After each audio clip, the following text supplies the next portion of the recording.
instrucciones en el chat. De acuerdo. Pues muchísimas gracias por su paciencia. Infiero que me escuchan.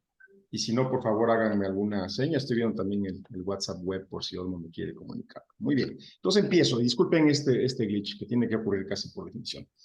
¿Qué es un enlace de cascadeo cuántico? Dice en el título que voy a hablarles de... Sesión de hoy,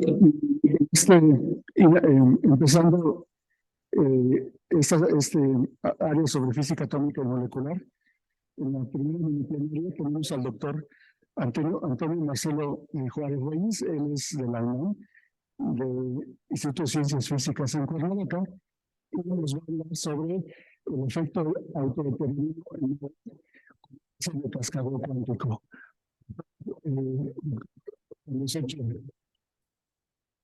Sí, no escuché muy bien, pero supongo que me están diciendo que empiece, ¿verdad? Muy buenos días de nuevo a todos. Espero que me escuchen bien y si no, me interrumpen. Voy a hablarles de un efecto no muy común, pero interesante, que se circunscribe dentro del contexto de láseres de infrarrojo medio rápidos. En ese sentido, creo que puede ser interesante. Les voy a hablar de uno de tantos efectos que se pueden estudiar utilizando estas máquinas tan hermosas. Y finalmente, un pequeño overview del trabajo que hacemos. Y mi intención, más que entrar en detalles muy específicos, es mostrarle las capacidades que tenemos en Cuernavaca, Morelos, y que si en algunos proyectos de cualquier área que tengan necesitan o descubren que tienen necesidad de un láser de infrarrojo medio en el orden de las 6.500 a 8.000 micras de longitud de onda, pulsado con un montón de características muy interesantes, por favor me contacten, ¿sí? Esa es la intención. Para todos ustedes, aquellos que no han oído hablar de un láser de cascadeo cuántico o ya no lo recuerdan bien, voy a hablar un poquito de él. Y el arreglo experimental lo esquematizo de manera muy caricaturesca. Es esto, el típico, un láser, ¿verdad? Esto que tengo aquí es una cavidad.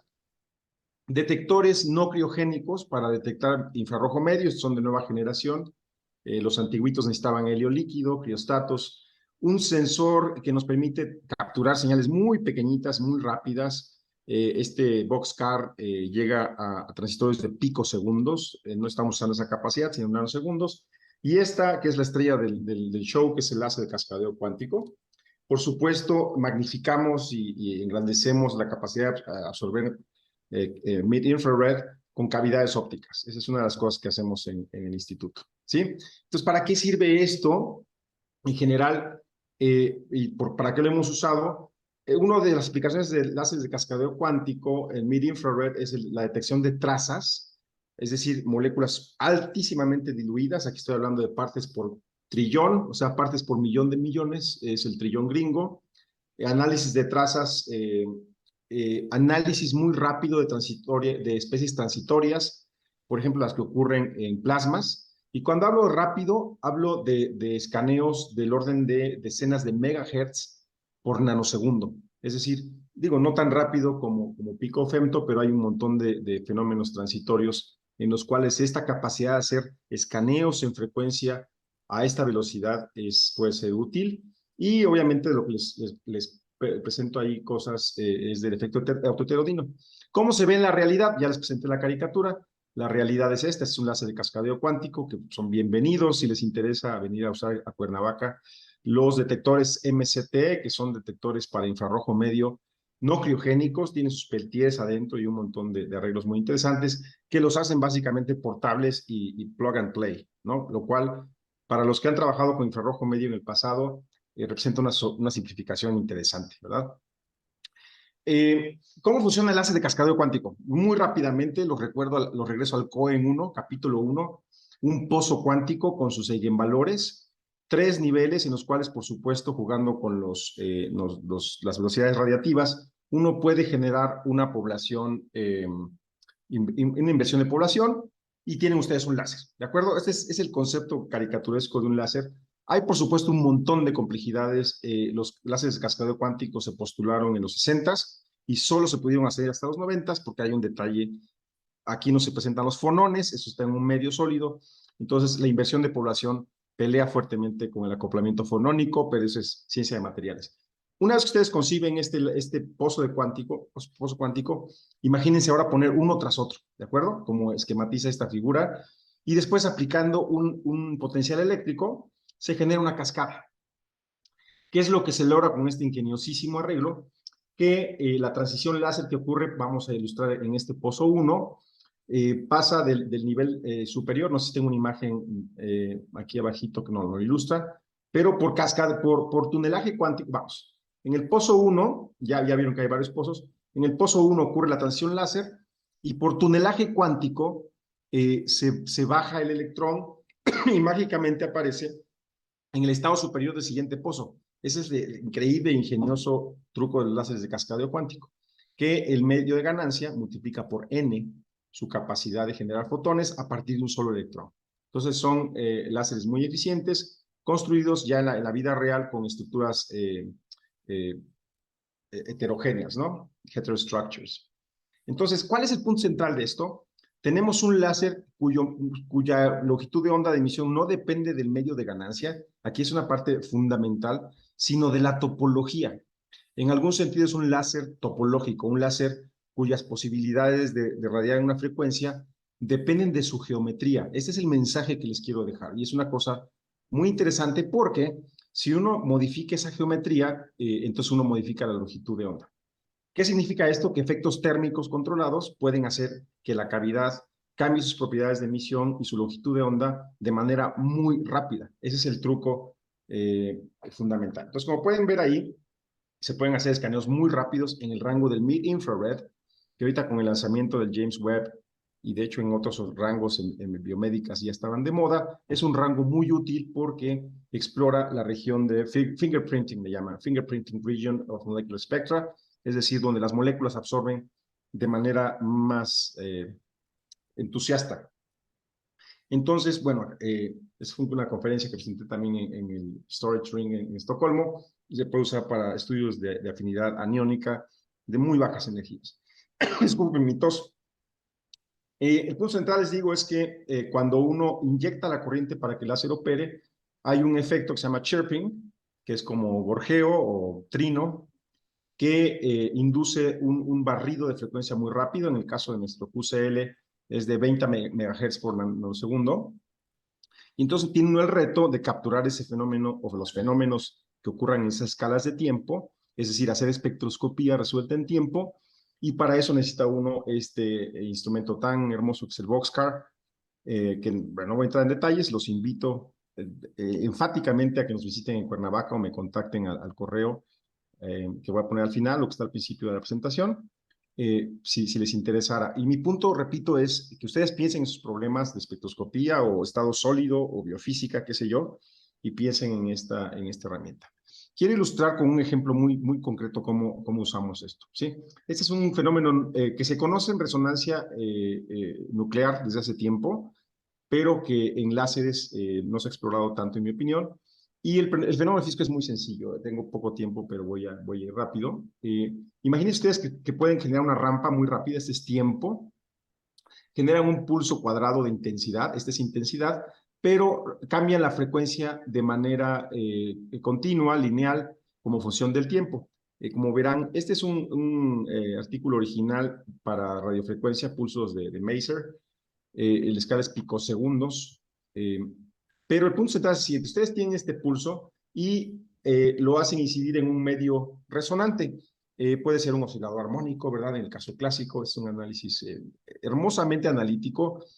En el caso de moléculas, el resonador es una molécula que tiene una transición, digamos, en el punto central, ¿verdad? En el tiempo cero de esta escala arbitraria, tenemos que la frecuencia del láser justo coincide con una frecuencia de resonancia del sistema. ¿Qué es lo que ocurre? Vamos a hacer una pequeña caricatura, por supuesto se pueden hacer las matemáticas, pero imagínense que tiene una onda propagante de ondas coherentes, bueno, son las ondas coherentes de láser, que encuentra un centro de dispersión. Aquí representado por una molécula diatómica, puede ser lo que sea, y la frecuencia inicial excita una emisión dipolar de esta molécula y la suma de estas dos da lugar a un patrón de interferencia en el tiempo.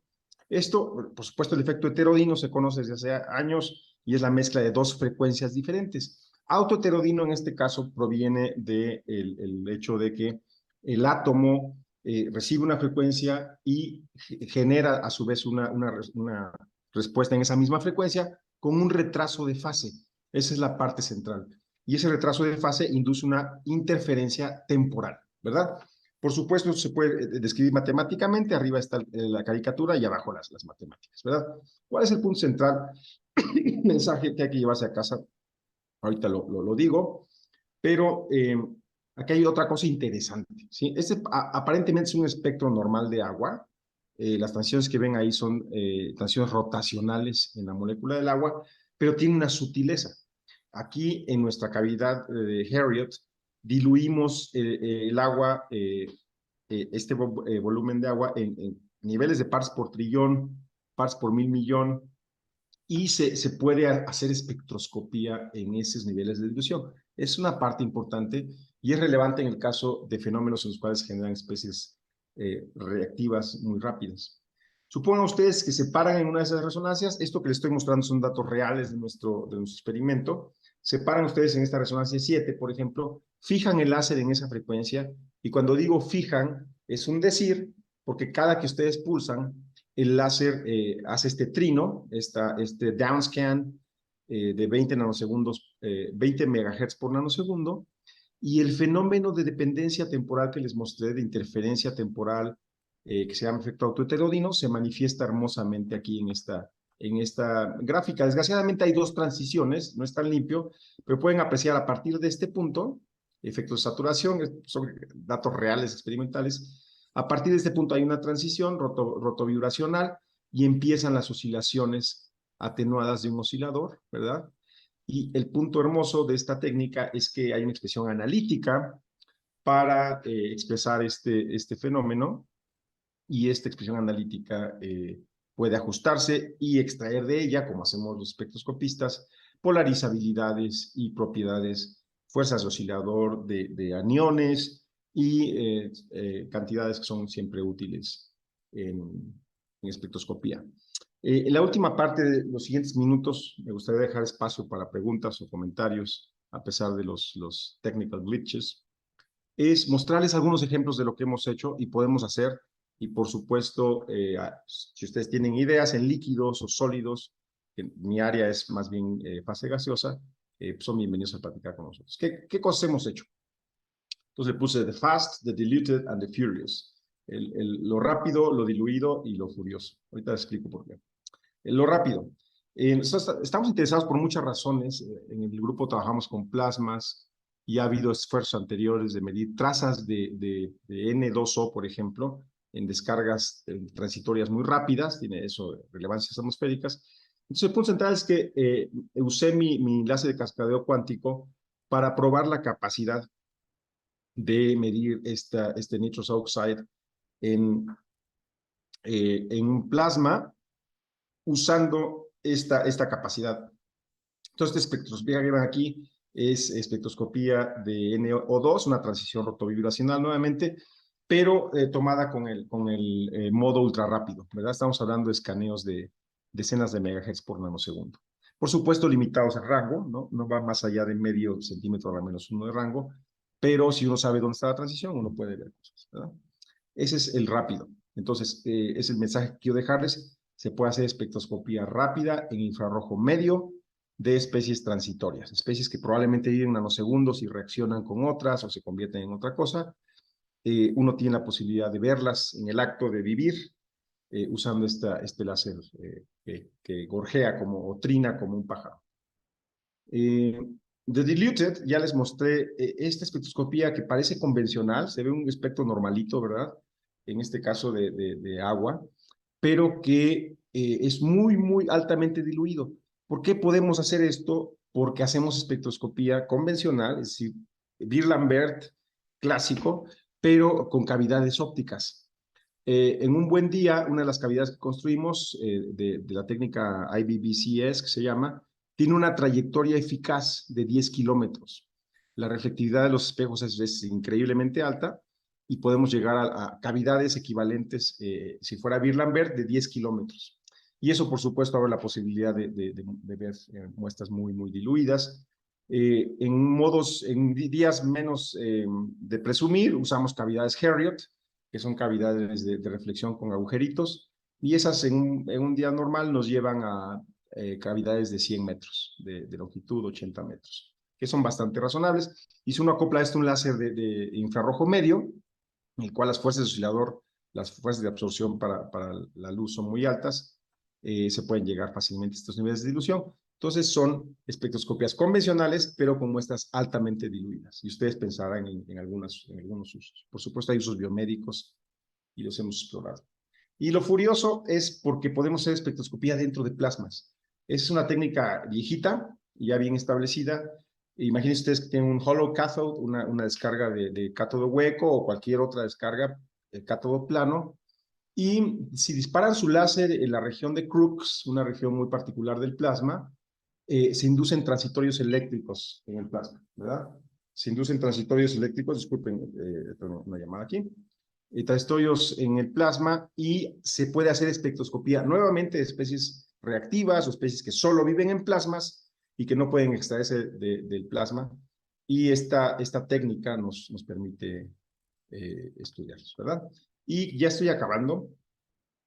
Hago un sumario de lo que les he presentado y repito, mi intención más que entrar en detalles era mostrarles estos láseres, son una cosa maravillosa, son láseres geométricos, podríamos decirlo así, basados en el pozo cuadrado que vemos en Cuántica 1, pero llevado a su implementación experimental usando las magias de la nanotecnología.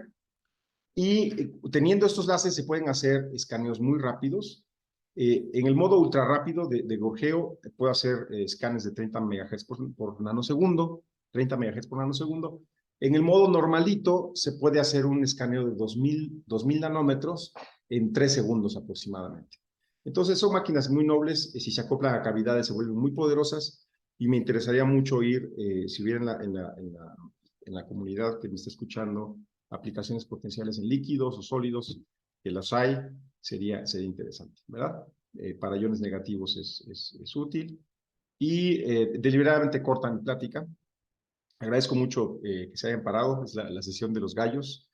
Entonces, muchas gracias. Espero escucharlos porque no escuchaba muy bien, pero si no, ya les dejé el mensaje y mi correo está aquí. Estoy en el Instituto de Ciencias Físicas de la UNAM, en Cuernavaca. Hay algunos colegas ahí míos, entonces les pueden pedir referencias y son bienvenidos a venir a interactuar y platicar con nosotros en el Laboratorio de Fotodinámica Molecular y primo hermano del Laboratorio de Plasmas de Baja Temperatura de la UNAM. Muchas gracias, espero escucharlos y si no, pues escriben en el chat y si no, me escriben por correo. Muchas gracias. Gracias. Muchas gracias, doctor. ¿Me escuchan? Un poquito extraño, pero sí hago esfuerzo, sí entiendo. Ok. ¿Alguna pregunta comentable para el doctor? ¿Alguien que quiera preguntar algo? Doctor, yo quiero preguntarle algo. Uy, no escucho bien, me disculpo mucho. Olmo está al lado, pueden escribirle chat, en el chat me escribe él o... ¿Se puede hacer el equivalente a espectroscopía?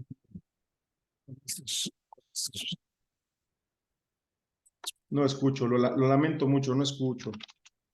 No escucho bien, está muy viciado el sonido.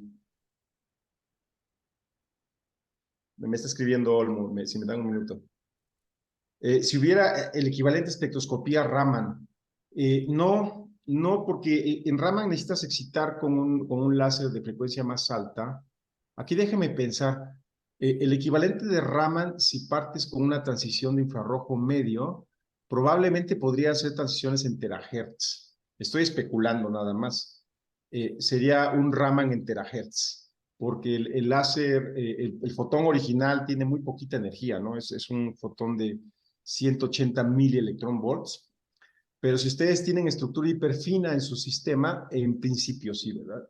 Tendría que pensar más, pero probablemente sí. Es una pregunta muy interesante, ¿eh? Agradezco. Muy interesante.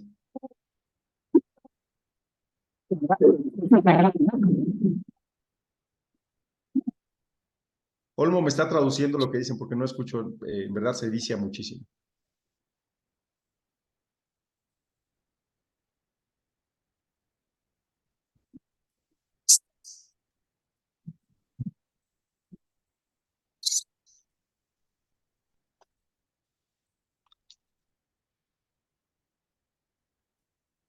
Gracias, muchísimas gracias.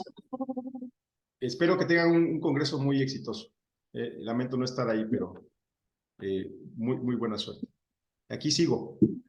Muchas gracias.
Coño, espérame tantito.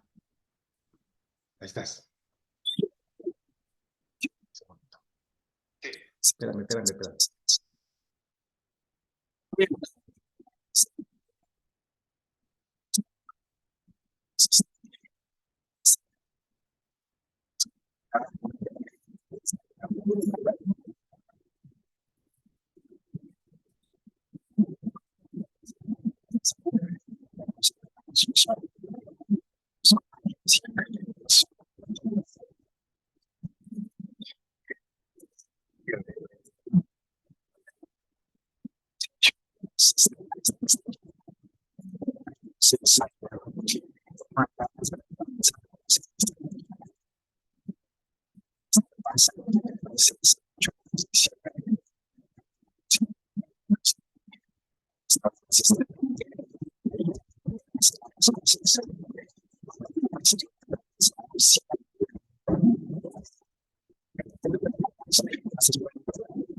Sí.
Constitución Venus, donde te permites.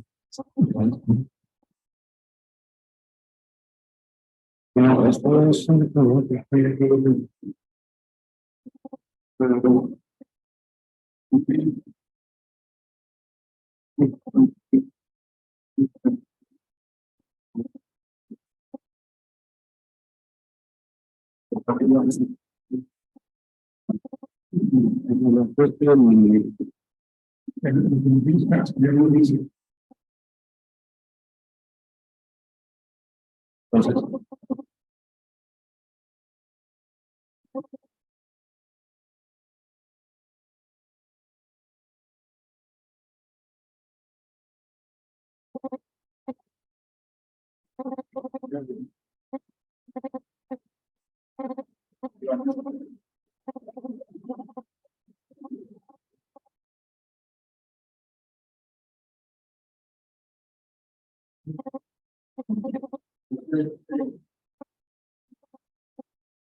es que no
es lo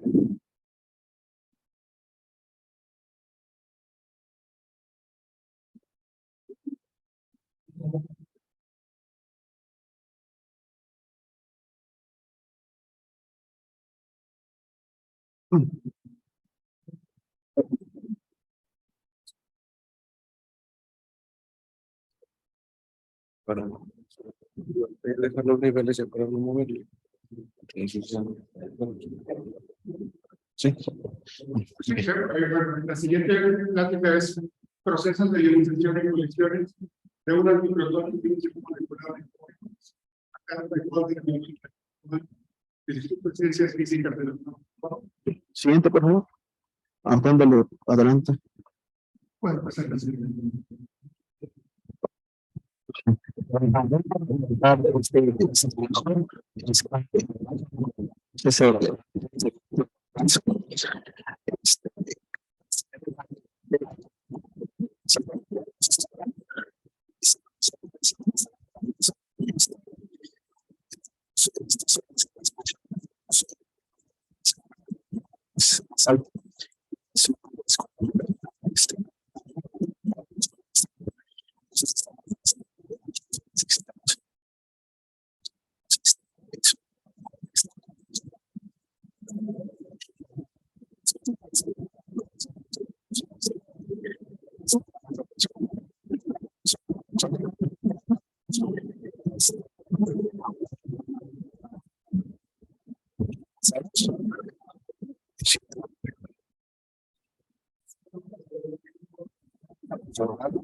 Así es como se escucha.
Maya, o porque también estamos observando que existen desviaciones de lo que deberíamos esperar para este problema, ya que pensamos que toda la coalición pone un plano, pero observamos que se sale del plano y esto nosotros lo tenemos que arreglar, digamos, considerando una aproximación ya sea más alta o considerar que apenas que la expresamos a nosotros interpretar planificos. Bien, por favor. Y bueno, el método de Gran Nicholson, con diferentes finitas, se obtuvieron con otros métodos, pero no olvidemos que estamos con la misma aproximación de trayectoria de y como queremos describir la formación de protonio, este es un proceso disociativo de la molécula, entonces necesitamos implementar dinámica electrónica, ya que con cránicos o diferentes finitas, pues núcleos no fijos, no podemos trabajar de otra manera. Y así otras cosas.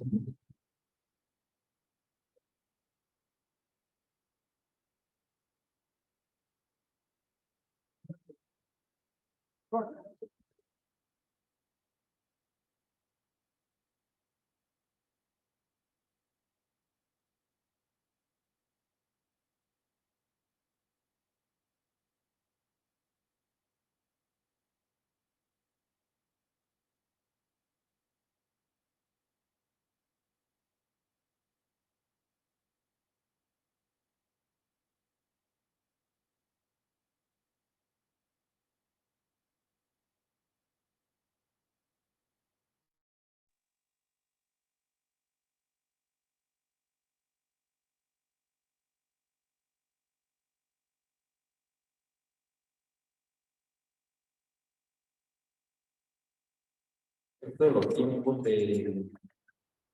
de cómputo, de integración de participaciones. Mencionaste por ahí algunos tiempos, ¿no? De ahora, 2 horas. Bueno, esos tiempos dependen fuertemente de la computadora, del procesador. Mi pregunta es, ¿esas ecuaciones tú las resolviste en no sé, tu computadora personal, que sería un procesador más o menos formal, o usaron equipos que metiste en la tarjeta? pues más complicados, una supercomputadora? Pero si llega, es que la vida, que la que tienen ahí, y si no, ya ves con la tarjeta, ya tiene, ahorita eso ya tiene personal para comparar los tiempos de cómputo. Pero digamos que el tiempo de cómputo en la computadora que tiene el instituto es muchísimo menor que en la computadora personal.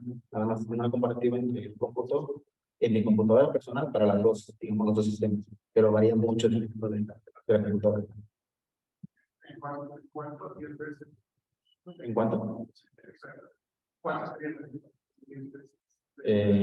Pues en mi computadora realmente podía tardar hasta 4 horas y en la computadora del instituto cosa de dinero. ¿Cómo se usa?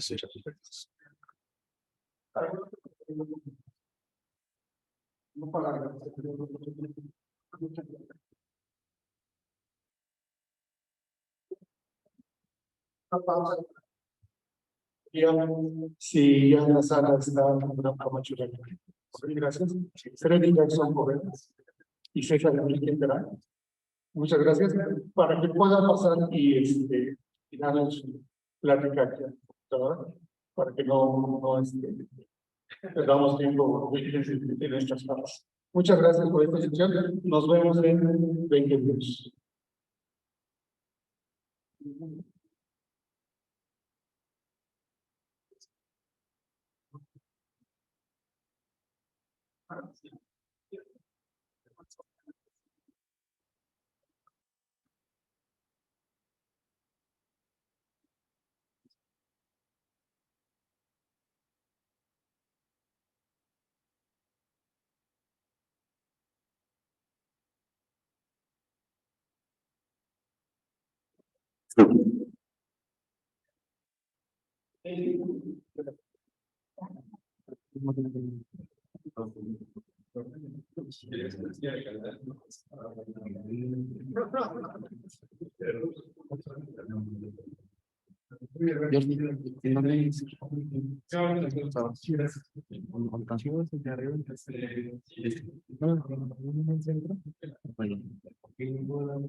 No, alguien me dijo.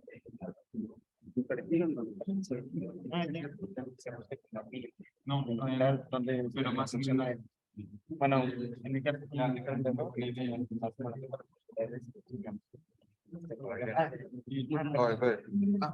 eso es bueno para y ahorita para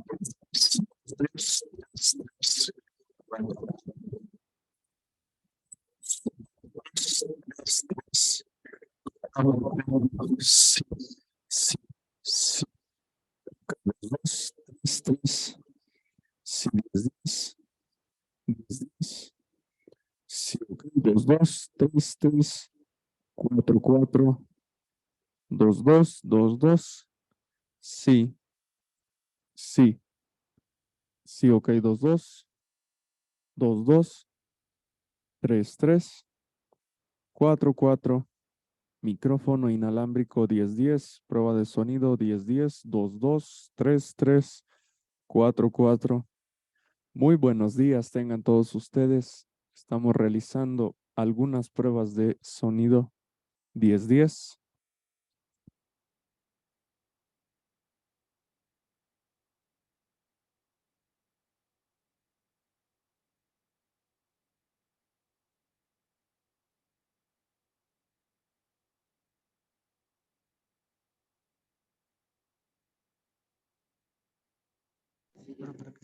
Un, dos, para las preguntas.